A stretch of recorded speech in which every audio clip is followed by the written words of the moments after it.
역전 인생을 꿈꾸라.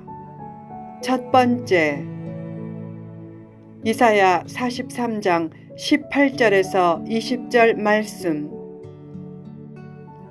새롭게 결단하라. 요한복음 9장에는 한 맹인이 나온다. 그에 대한 예수님 제자들의 눈길은 따뜻하지 않았다. 그것이 보통 사람의 모습이다. 누군가의 위로나 상담을 받겠다고 자기 약점을 쉽게 털어놓지 말라. 그렇게 털어놓은 후 상처받고 후회할 때가 많다. 쪽박차고 사람한테 구걸하러 가면 가진 쪽박마저 깨질 때가 많다. 사람은 사랑의 대상이지 믿음의 대상이 아니다. 그러나 예수님은 자신을 찾는 심령을 결코 실망시키지 않으신다. 제자들이 예수님께 맹인에 대한 냉소적인 질문을 했다. 이 사람이 맹인으로 난 것이 누구의 죄 때문입니까? 자기의 죄 때문입니까? 부모의 죄 때문입니까? 사람은 잘못의 원인을 찾아 과거로 향할 때가 많다. 심지어는 부모와 조상의 죄까지 들먹인다. 그때 예수님이 대답하셨다. 누구의 죄 때문이 아니라 그를 통해 하나님이 하시는 일을 나타내려는 것이다. 과거의 문제보다 미래의 과제가 중요하다는 말씀이다. 사람은 과거 지향형이지만 예수님은 미래 지향형이시다. 하나님은 과거가 아닌 오늘 이후의 삶에 관심이 많으시다.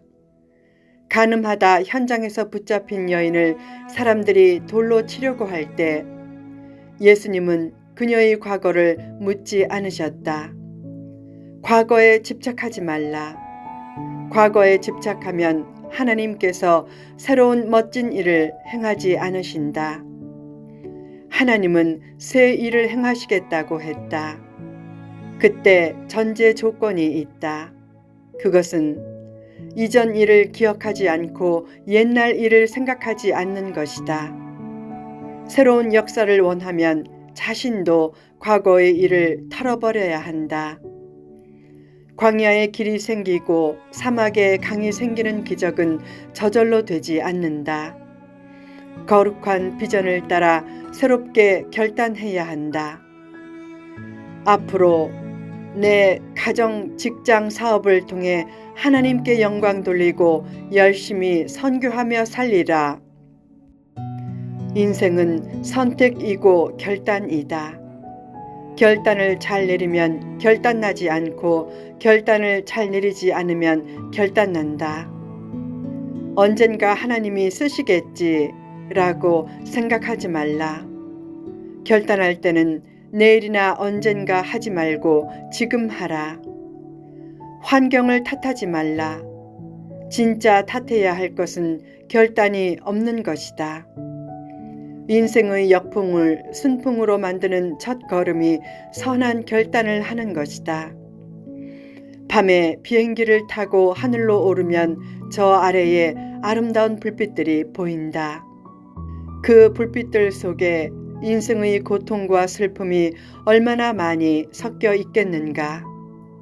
그래도 높이 올라가 보면 인생의 고통과 슬픔도 삶을 아름답게 만드는 소품임을 깨닫게 된다. 높은 곳에 올라가서 멀리 보는 것도 일종의 영안이다.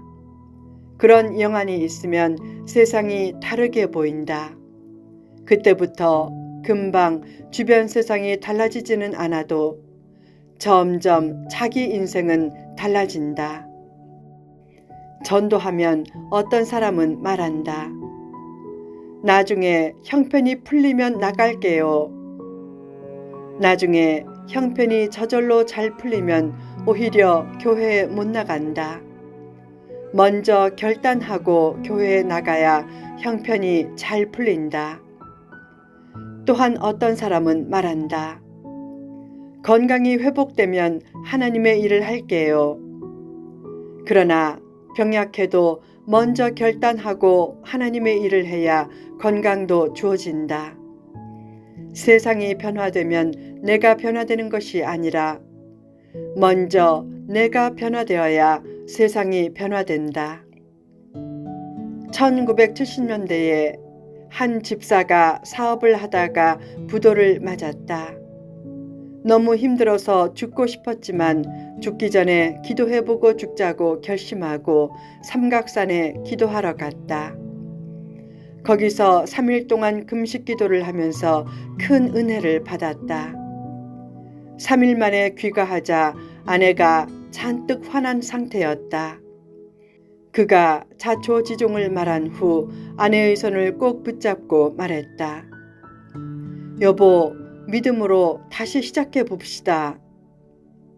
그 후 믿음으로 다시 시작해서 멋지게 사업을 일으켰다. 기도하고 은혜 받은 후 환경은 변하지 않았지만 자신이 먼저 변화되니까 환경도 변화된 것처럼 느껴졌고 나중에는 진짜 환경이 변화되었다.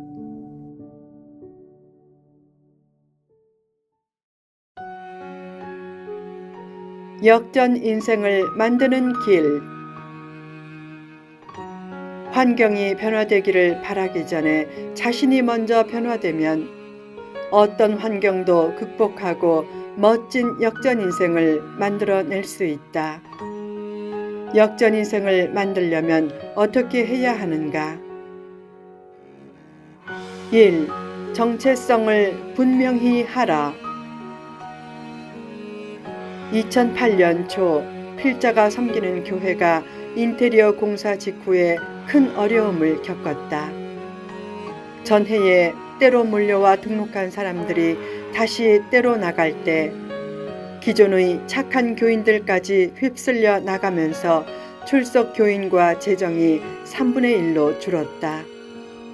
그때 연로한 권사들을 중심으로 소수의 사람만 남은 썰렁한 교회를 바라보며 기도했다. 하나님, 이 소수의 인원으로 다시 교회를 일으키겠습니다. 사막의 샘이 흐르는 역전의 기적이 나타나게 하소서. 마음의 불안은 거의 없었다. 첫째, 영향력 있는 온라인 사역이 있었고, 둘째, 비전이 뚜렷해서 낙심할 시간조차 없었고, 셋째, 그 시련이 목적 있는 시련임을 믿었기 때문이다. 그때 이렇게 기도했다. 모든 것을 하나님 손에 맡깁니다. 하나님 뜻대로 하세요. 마치 될 대로 되라는 식의 기도였다. 하나님의 뜻 안에 있으면서 될 대로 되라 하고 믿음으로 밀어붙이면 사탄도 질려서 물러날 것이다. 그 풍파가 지나고 얼마 후 문제가 금방 잠잠해졌다. 그때부터 새로운 싸움이 시작되었다. 바로 교회의 썰렁해진 분위기와의 싸움이었다.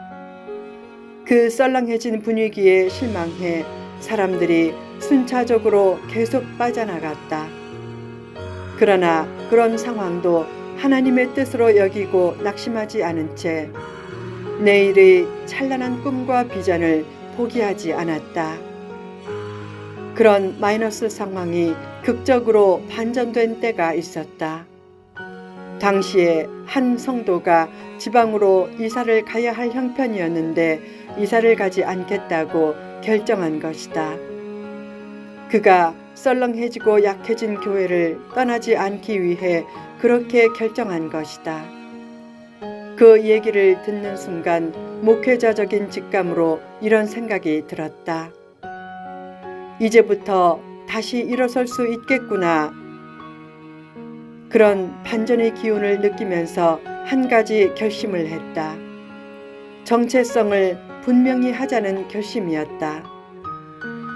필자는 미국 선결교인 기독교 선교연맹 목사지만 장로교 목사처럼 목회했다.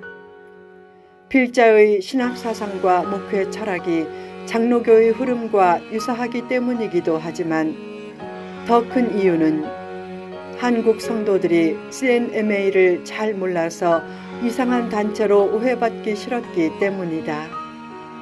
그러나 CNMA는 전 세계에 5만 교회가 소속된 유명한 복음주의 선교 교단이다.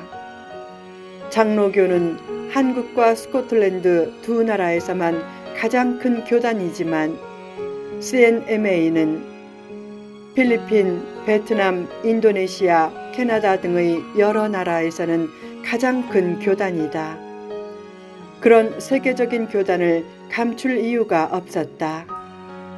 그때부터 주일 오후 성경 공부를 시작하면서 교단의 정체성을 확실히 드러냈다. 그동안의 어정쩡한 자세를 떨쳐버린 것이다.